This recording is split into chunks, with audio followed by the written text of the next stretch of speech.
G20 மாநாட்டில் India பிச்சை பாத்திரத்துடன் பாகிஸ்தான்.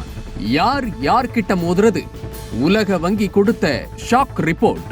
பாகிஸ்தானின் தற்போதைய நிலையை உற்று நோக்கினால், ஒரு நாடு தனது மக்களின் நலனை விடவும் அண்டை நாடுகளுடனான பகை உணர்வுக்கும் தேவையற்ற ராணுவ கட்டமைப்பிற்கும் முன்னுரிமை அளித்தால் என்னவாகும் என்பதற்கு அந்த நாடு ஒரு நேரடி உதாரணமாக திகழ்கிறது. பல தசாப்தங்களாக பயங்கரவாத குழுக்களுக்கு புகலிடம் அளிப்பதும் அவர்களுக்கு பயிற்சி அளிப்பதையுமே ஒரு மறைமுக கொள்கையாக கொண்டிருந்த பாகிஸ்தான் இன்று அதே பயங்கரவாதத்தின் கோரப்பிடியில் சிக்கி தவிக்கிறது. சொந்த நாட்டு மக்களுக்கே பாதுகாப்பு வழங்க முடியாத நிலையில் எல்லையில் சீண்டல்களை செய்து கொண்டிருந்த பாகிஸ்தானின் ஆட்டம் தற்போது அடங்க தொடங்கியுள்ளது. அந்நாட்டின் பொருளாதாரம் சீர்குலைந்து போனதற்கு அந்நாட்டு ஆட்சியாளர்களின் மெத்தன போக்கும் தொலைநோக்கற்ற வெளியுறவு கொள்கைகளுமே முதன்மையான காரணங்களாகும். பாகிஸ்தான் எப்போதும் சீனாவின் தயவிலேயே தனது பிழைப்பை ஓட்டி வருகிறது.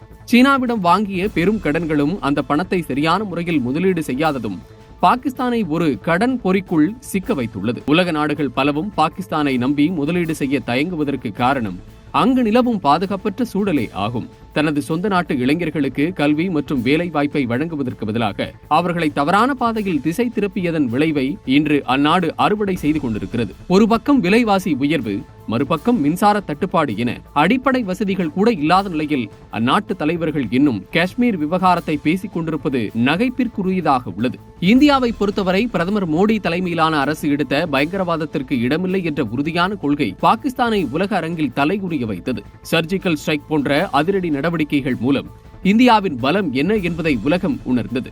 அதே நேரத்தில் இந்தியா டிஜிட்டல் புரட்சியிலும் உட்கட்டமைப்பு மேம்பாட்டிலும் கவனம் செலுத்தி கோடிக்கணக்கான மக்களை வறுமையிலிருந்து மீட்டெடுத்தது. ஆனால் பாகிஸ்தானோ தனது பழைய பல்லவியையே பாடிக்கொண்டு பொருளாதார ரீதியாக பாதாளத்திற்கு சென்று விட்டது. இன்று 1 கிலோ கோதுமை மாவிற்காக தெருக்களில் மக்கள் அடித்துக் கொள்ளும் நிலையை பார்க்கும்போது பாகிஸ்தான் ஒரு தோல்வியடைந்த நாடாகவே மாறிவிட்டதோ என்ற சந்தேகம் எழுகிறது. பாகிஸ்தான் தனது கடந்த கால தவறுகளை ஒப்புக்கொண்டு பயங்கரவாதத்தை முழுமையாக வேறறுக்காத வரை அந்நாட்டிற்கு விடிவு காலம் பிறக்கப் போவதில்லை. சர்வதேச நிதியத்திடம் மீண்டும் மீண்டும் கையேந்துவது ஒரு தற்காலிக தீர்வாக இருக்குமே தவிர நிரந்தர முன்னேற்றத்தை தராது. அணு ஆயுதங்கள் கையில் இருந்தும் ஒருவேளை சோற்றுக்கு வழியில்லாத நிலையில் இருக்கும் பாகிஸ்தான் யார் யார்கிட்ட மோதுறது என்ற அடிப்படை உண்மையை இனியாவது புரிந்து கொள்ள வேண்டும். இந்தியாவின் வளர்ச்சியை பார்த்து பொறாமைப்படுவதை நிறுத்திவிட்டு தன் நாட்டு மக்களின் வயிற்று பசியை போக்க வழி தேடுவதே பாகிஸ்தானுக்கு இருக்கும் ஒரே வழி.